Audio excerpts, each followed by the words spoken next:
Okey, sekarang ni cikgu nak kita buat perbincangan dulu sekejap. Cikgu stop sharing sekejap. Okey, cikgu nak panggil seorang-seorang. Afzal Nazifa tak keluar lagi ni. Ahmad Adam Fitri. Adam? Adam Fitri? Ya, Cikgu. Okey, Adam, apa penambahbaikan yang kamu buat pada kipas sealing automatik? Apa input dan output yang kamu tambah?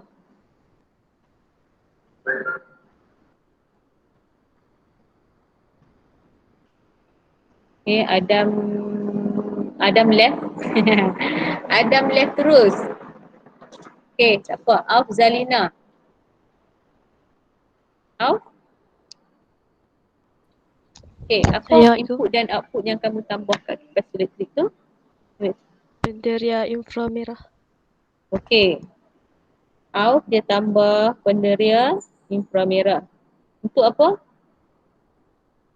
Sebelum tu kamu input dia ialah penderia inframerah. Ni input, output dia apa dia? Auf jangan left kan? Ibu tanya aja bukannya ibu marah pun. Kalau input dia inframerah, output dia apa? Auf.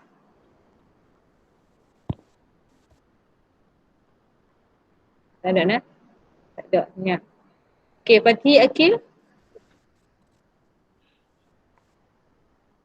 Fatih Akil. Ku Muhammad Zaim. Muhammad Rifhan. Rifhan. Apa input yang kamu tambah pada kipas tu? Buat penderia suhu tu. Penderia suhu. Output dia?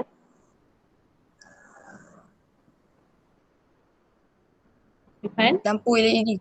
Lampu LED. Lampu LED. Maksudnya apa? Maksudnya dia nak bagi tahu kata panas. So kamu kena kuatkan sikit kipas tu, kelajuan kipas tu. Boleh lah. Boleh terima. Cikgu nak tanya Ahmad. Muhammad Ahmad? Muhammad Arif? Ya, Cikgu. Arif pula buat apa? Apa input dan output yang kamu tambah pada kipas? Saya buat dua input penambahbaikan. Input first dia penderia suhu dengan penderia cahaya. Penderia suhu dia untuk output dia penyembur air, Cikgu. Dia bergantung kepada suhu. Panas, cuaca panas dia akan sembur air untuk bagi sejuk sikit. Tak sembur air deras sangat, Cikgu. Air ni macam semburan pancutan mikro lah. Penderia cahaya tu bila dia berdasarkan keadaan persekitaran tu, kalau gelap dia lampu LED tu akan menyala. Yang Arif, idea kamu bagus tadi, penderia suhu untuk sembur air ni supaya lebih sejuk lah. Lebih sejuk kan keliling dia. Lagi satu, Cikgu. Untuk input, ada lagi? Input dia guna timer dan output dia pewangi. Dia macam semburan pewangi lah. Pewangi, bagus idea kamu. Sembur pewangi. Timer, lepas tu ada pewangi lagi. Bagus. Tahniah lah. Maksudnya kamu sekarang ni dah upgrade 3 jenis lah. Kamu letak situ penderia cahaya, penderia suhu dan juga timer. Dan 3 LED ataupun 3 LED pula, 3 output dia. Itu saja lah Arif. Boleh tu. Bagus. 3 pun bagus lah tu. Muhammad Hazim. Ya, Cikgu. Sebab tu cikgu nak minta kamu semua pun tolong catat update idea-idea kawan kamu ni. Sebab kebanyakannya tak buat tak buat tu mungkin sebab tak ada idea. Sekarang ni kawan-kawan kamu dah cambahkan idea kepada kamu. Kamu ambil. Ambil, kutip, tulis. Cikgu pun tulis kat ni. Hazim, apa dia input dan output yang kamu guna? Saya guna penderia cahaya dengan lampu LED je. Sama lah idea tadi. Okey, terima kasih. Terima kasih Hazim. Hazmi? Sama. Hazmi? Muhammad Muhaimin? Nur Alia? Nur Ani Sofia? Nur Izzah Afifah? Siti Nuradillah? Kilah Zahidah? Adilah. Adilah nak cakap. Saya tambah macam yang Hazim kata tadi tu. Sama macam Hazim. Pendera cahaya dan lampu LED. Ya. Okey, kalau Akilah? Akilah nak cakap tadi kan? Oh, Akilah dah left. Aku takut tu. Okey, tak apa, sekarang ni 15 orang. Tak apa, kita teruskan untuk ni subtopik yang terakhir untuk bab 1 ni. 1.1.7 membuat penilaian kefungsian produk yang telah diubah sesuai. Okey, untuk minggu lepas kita dah bincangkan langkah-langkah untuk pengubahsuaian kereta kawalan jauh. Sekarang ni kita nak buat penilaian kefungsian produk yang telah diubah sesuai. Nak nilai nah. Nilai ni dari segi apa? Nilai dari segi keberkesanan dan sebagainya lah, kefungsian dan keberkesanan. Okey, penilaian kefungsian merupakan perkara yang penting ketika membuat pertimbangan terhadap penambahbaikan yang telah dilakukan terhadap produk. Ujian parameter digunakan bagi menilai kefungsian produk mengikut objektif yang telah ditetapkan. Ujian ini dijalankan dalam situasi sebenar untuk menilai keberkesanan penambahbaikan pada reka bentuk kereta kawalan jauh terhadap kefungsiannya. Keberkesanan terhadap kefungsiannya. Bila baik. Sorry. Cikgu tak tak share kat kamu Tak sendiri pula. Tak, cikgu nak share dulu.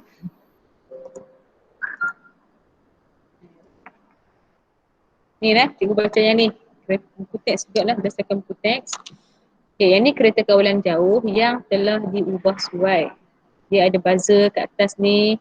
Kat depan ni ada apa? Lampu LED, ada pendera inframerah dan juga pendera cahaya. Ni pendera cahaya hijau. Pendera cahaya. Okay, still menggunakan remote dia adalah kereta kawalan jauh. Okay. Ujian parameter dilakukan bagi menilai kemampuan kereta kawalan jauh untuk berhenti dan mengeluarkan bunyi secara automatik apabila terdapat halangan di hadapan kereta kawalan jauh.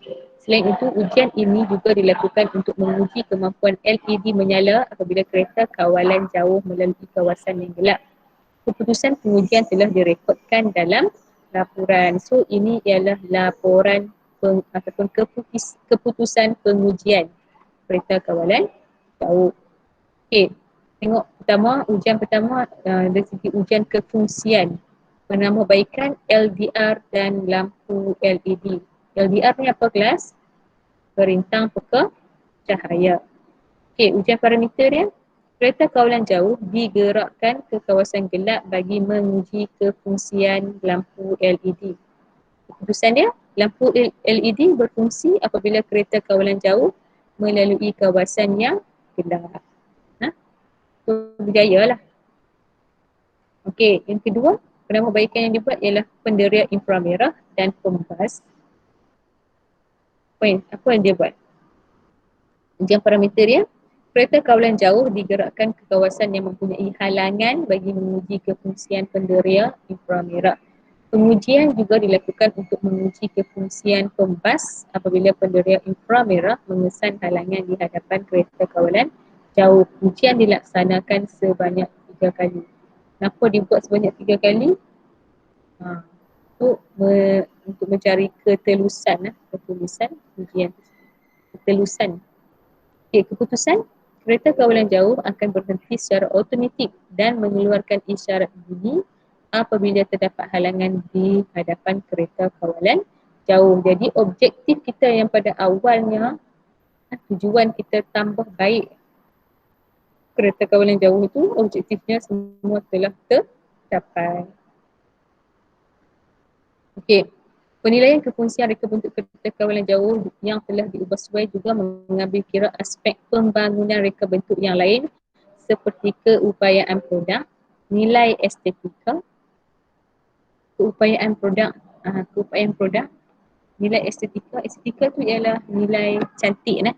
Cantik, estetika tu cantik. Dan keselamatan mereka bentuk dari aspek keselamatan, keupayaan, estetika dan keselamatan. Yang kita buat tadi ni dari segi apa? Kefungsian. So ada lagi apa yang perlu dititik beratkan iaitu keupayaan, estetika dan keselamatan. Maklumat yang diperoleh daripada penilaian kefungsian akan digunakan untuk melakukan penambahbaikan supaya kereta kawalan jauh yang dihasilkan memenuhi objektif yang telah ditetapkan. Okey, kalau jadual 1.5 ni ialah senarai semak pengujian bagi menilai hasil pengujian yang telah dilakukan terhadap reka bentuk kereta kawalan jauh. Okey, yang ni kita panggil apa? Senarai semak pengujian bagi kereta kawalan jauh yang telah diubah sesuai.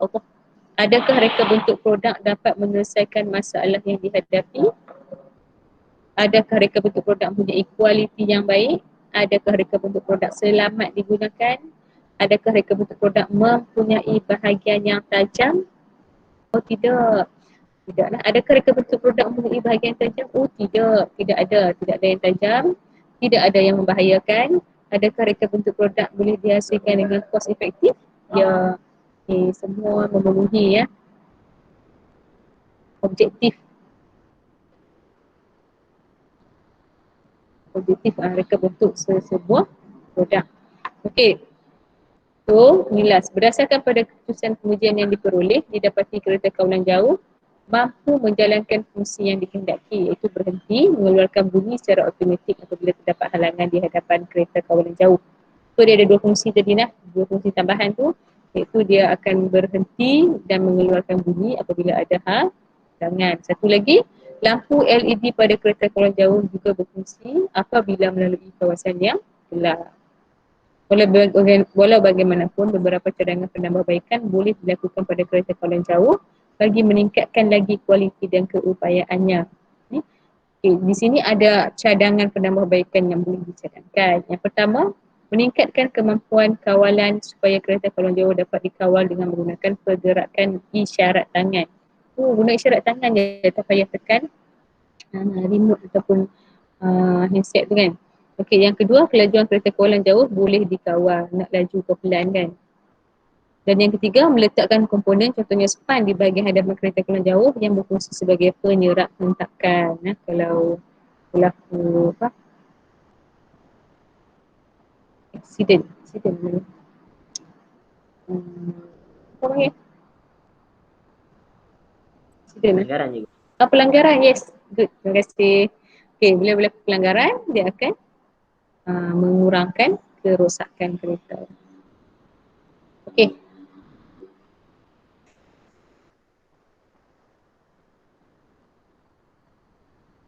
Okay, Alhamdulillah dah habis dah semua untuk hari ni.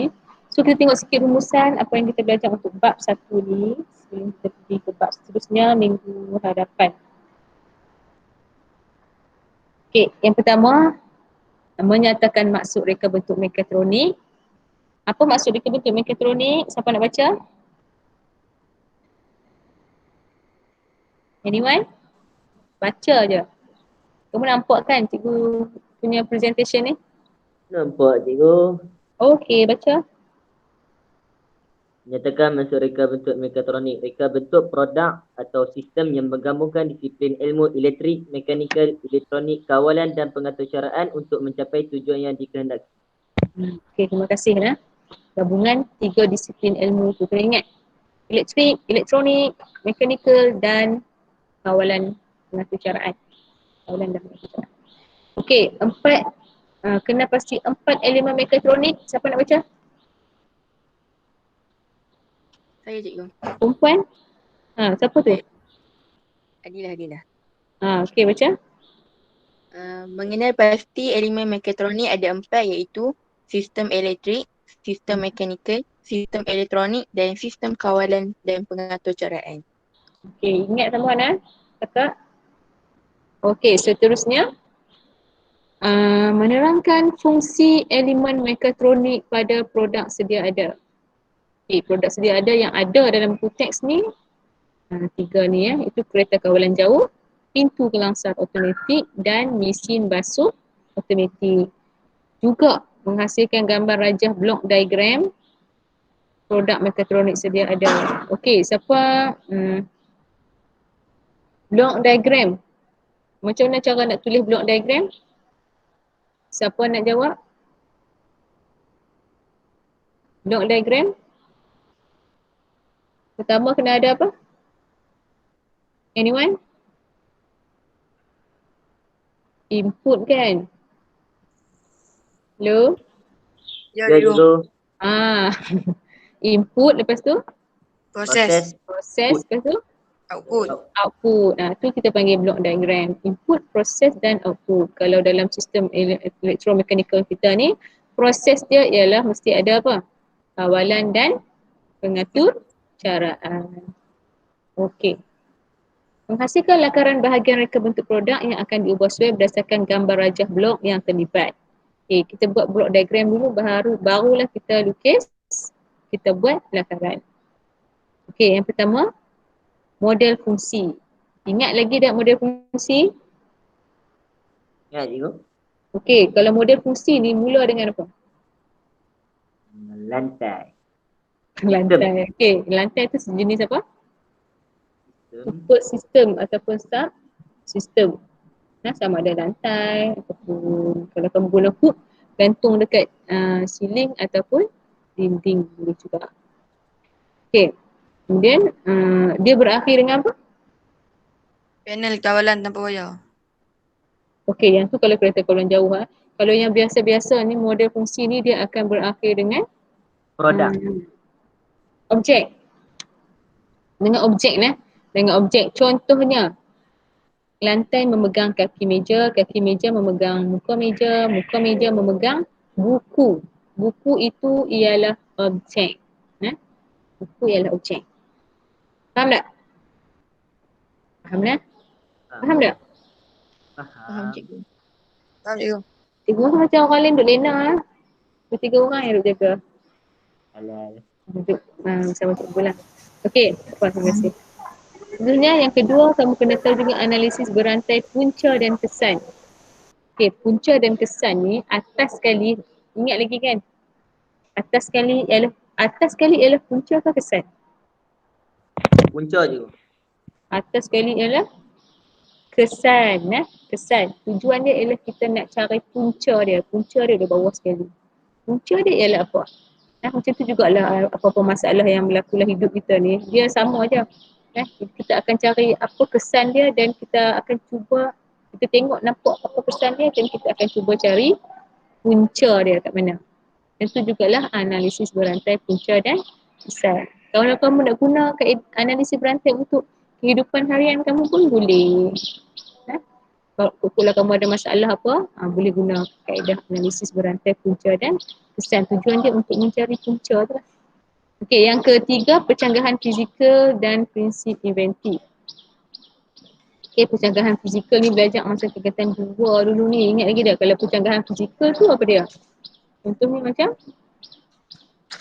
contoh berat lawan ringan, besar lawan kecil, tinggi lawan rendah macam tu kan.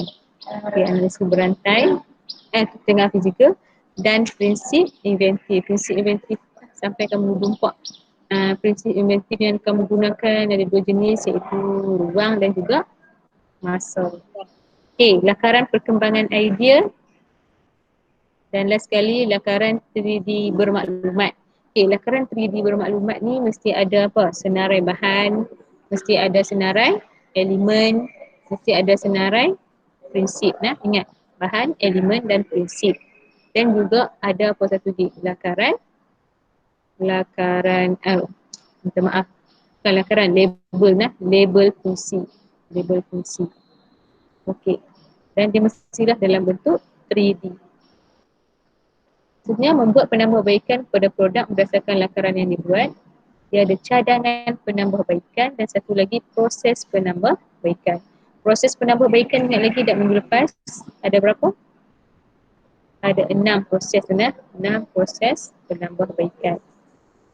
Tengok balik nanti. Okey, seterusnya membuat penilaian kefungsian produk yang telah berubah sesuai menggunakan ujian parameter. Ujian parameter. Okey. Setakat itu dahulu. Nak tengok latihan yang sesuai.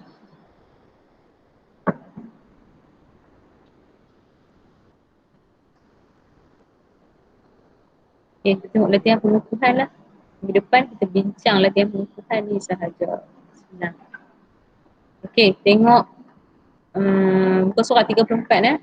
So, sebagai tugasan kamu untuk minggu ini, buat latihan pengukuhan muka surat 34. Semua sekali. Bahagian A dan juga bahagian B. Bahagian B ya. Bahagian A dan bahagian B, muka surat 34 dan 35. Ada masalah boleh tanya cikgu. Dah siap nanti jangan snap semua sekali lah. Snap satu cukup. Satu muka surat cukup. Dan tunjuk ke cikgu. Faham tak? Okay dah kelas? Faham cikgu? Okay. So hari ni kita ada 16 orang yang bersama cikgu sekarang ni. So sekian setakat ini dahulu nah. Cikgu harap kamu dapatlah apa yang cikgu cakap terangkan hari ini nah. Terima kasih semua. Assalamualaikum warahmatullahi wabarakatuh. Waalaikumsalam. Terima kasih cikgu. Okay, Sama. Terima kasih cikgu.